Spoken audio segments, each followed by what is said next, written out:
In the ancient land of Israel, there lived a man named Elijah.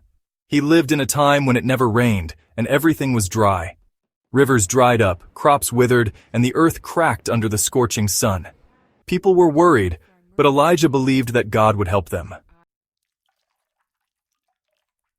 Elijah lived by a little brook called Cherith because God told him to go there and hide from King Ahab and his queen Jezebel, who led the people to worship false gods. Every day, black ravens brought Elijah bread and meat so he could survive far from the city. This was a special way God took care of Elijah. But soon the brook dried up too.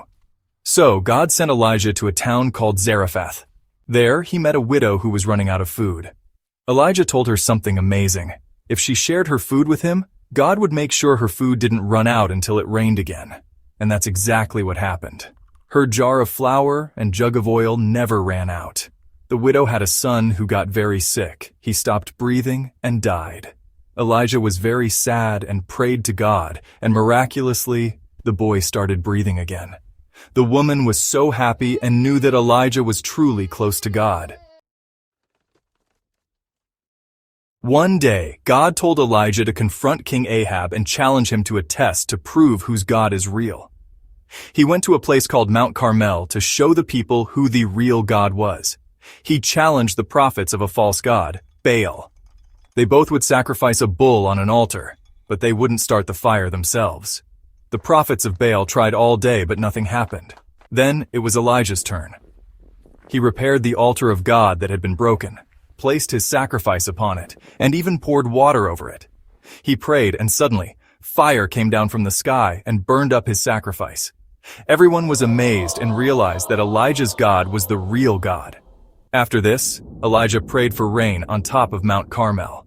A tiny cloud grew bigger and bigger. Then it started to rain. Everyone was so relieved and happy. After Elijah made it rain, Queen Jezebel got really angry. Elijah was scared, so he ran away into the wilderness. While Elijah was hiding and feeling really alone, something amazing happened. God spoke to him. God told Elijah that he wasn't alone. There were lots of other people who now believed in God. This made Elijah feel much better.